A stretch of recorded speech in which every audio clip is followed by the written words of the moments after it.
Hey everyone. We just started a new cohort of students last week, and so with my HQ challenges this semester, what I'm going to do is I'm going to do a question or post a question that has to do with entry-level content, and then I'm going to spin that question into upper-level content. So this should be a good opportunity for new incoming RT students to have an opportunity to answer a question. It'll be a good review for second year students. And then that upper level content should be for second year students or students that are about to graduate and prepping for their credentialing exams. So let's get started. Which of the following vital signs, it has to do with vital signs, would you expect from a patient diagnosed with idiopathic pulmonary fibrosis? All right, so let's just talk about what this means. Idiopathic means we don't know why it's happened. Pulmonary fibrosis. Now, if you've watched any of my videos, you know that I'm a really strong advocate of being able to separate your disease processes into obstructive disorders and restrictive disorders, okay? So pulmonary fibrosis is a restrictive disorder, which means it's going to compromise the alveoli, all right? So this disorder is in the alveoli. All right, and they suffer from hypoxemia, which is a low amount of oxygen in the blood. All right, so with this problem, what would we expect to see? Well, let's just start with the easy thing, which is hypoxemia. The body's very first response to hypoxemia is to increase respiratory rate. The body knows it's hypoxemic, so the lungs increase the rate of breathing to try to bring in more oxygen for the atmosphere. Increased respiratory rate is called tachypnea. All right, so we know one of the answers has to be tachypnea. All right, so tachypnea, tachypnea, bradypnea, tachypnea. All right, well, it's not C.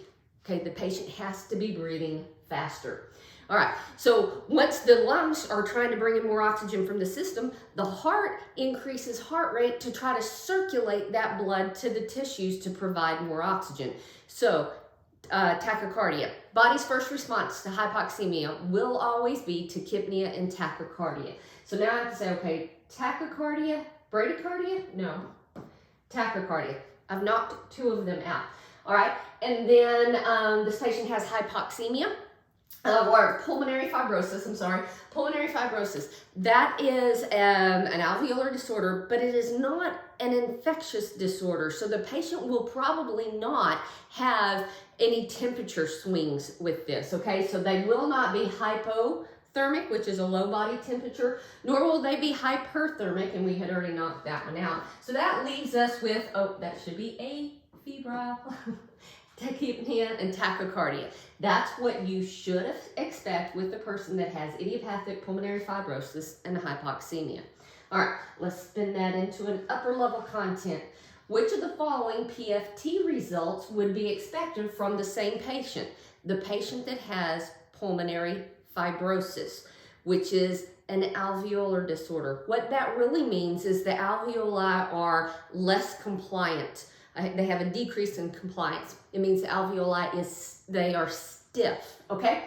So if the lungs are stiff, they're not going to bring in as much volume. Well, FRC is expiratory residual volume or expiratory reserve volume and residual volume added together. So it is, in fact, it's a capacity, but it is comprised of two volumes. So restrictive disorders have decreased volumes. So that's going to be a decreased FRC, all right? So it's not C and it's not D. Now we have to talk about the FEV1 divided by FVC. This value diagnoses an obstructive disorder. If the FEV1 divided by FVC is less than 70%, without a doubt, the person has an obstructive disorder, all right? Pulmonary fibrosis is a restrictive disorder. So we just said FEV1 to FVC of 65, that's obstructive. That's not the answer.